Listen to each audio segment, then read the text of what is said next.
শারীরিক সক্ষমতা তো দূরের কথা, কথা বলতেও কষ্ট হয় ব্লাড ক্যান্সারে আক্রান্ত রুবেলের। তারপরও মেয়ের জন্য হলেও সুস্থ হয়ে বাঁচতে চান এই অসহায় বাবা। আমার মেয়ে একটা আছে, এইটাই আমি চাই, আর কিছু আমি চাই না। আমার কাশতে বুক টুক যাইতে গাতায়, অত শহীদ মুহূর্ত ব্যাংকে নিতে গাতায়। নেত্রকোনা জেলার পূর্ব ধলা উপজেলাধীন ঘাগড়া গ্রামের জয়নালের বড় ছেলে রুবেল। বাবা মা, স্ত্রী, 2 ভাই ও 1 মেয়েকে নিয়ে তার পরিবার। 1,30,000 টাকায় কেনা অটোরিকশা চালিয়ে সংসার খরচ জোগাতেন রুবেল। অটোরিকশা কেনার 2-3 মাস পরই হঠাৎ অসুস্থ হয়ে পড়লে চিকিৎসকের শরণাপন্ন হন এবং পরীক্ষা নিরীক্ষা শেষে জানতে পারেন ব্লাড ক্যান্সার রোগে আক্রান্ত তিনি।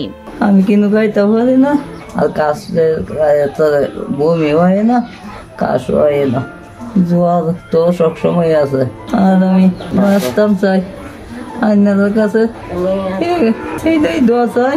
আমার ছেলেটারে, আমার নাতিটারে আমার বাঁচাইতে যাবো বাড়ি, অনুরোধ করে গেছে আমার। সেই থেকে দীর্ঘ 5 বছর যাবৎ ব্লাড ক্যান্সারে আক্রান্ত হয়ে দুর্বিষহ জীবন পার করছেন রুবেল। ক্যান্সারে আক্রান্ত হওয়ার পর চিকিৎসার জন্য বিক্রি করে দেন উপার্জনের একমাত্র বাহন অটোরিকশা ও ফসলি জমি। তবুও উন্নতি চিকিৎসার অভাবে দিন দিন যেন মৃত্যুর দিকেই ধাবিত হচ্ছেন তিনি। যা ছিল জমিটা বন্ধ রাখছিলাম, কিছু কামাই রেজে করে গরু বাছুর আছিল, এটিও শেষ করছি।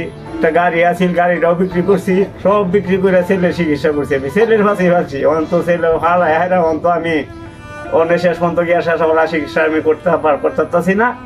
অনেক চিকিৎসা করবো কিংবা অন্ত কিনো চাইরানো পয়সাও পাইতাছি না আমি।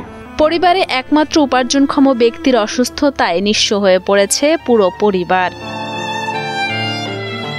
এলাকার স্থানীয় লোকজনের সাহায্য সহযোগিতায় কোনোভাবে চলছে তাদের সংসার। ওষুধও খাওয়াই থাকতেছি না আমার ছেলেরে, এটার লাগে আপনারা 10 জনের কাছে সাহায্য চাই। যত তাড়াতাড়ি আমার দিতে পারে ছেলেরা আমরা বাঁচাইতে পারবো, এছাড়া আমার কোনো উপায় নাই।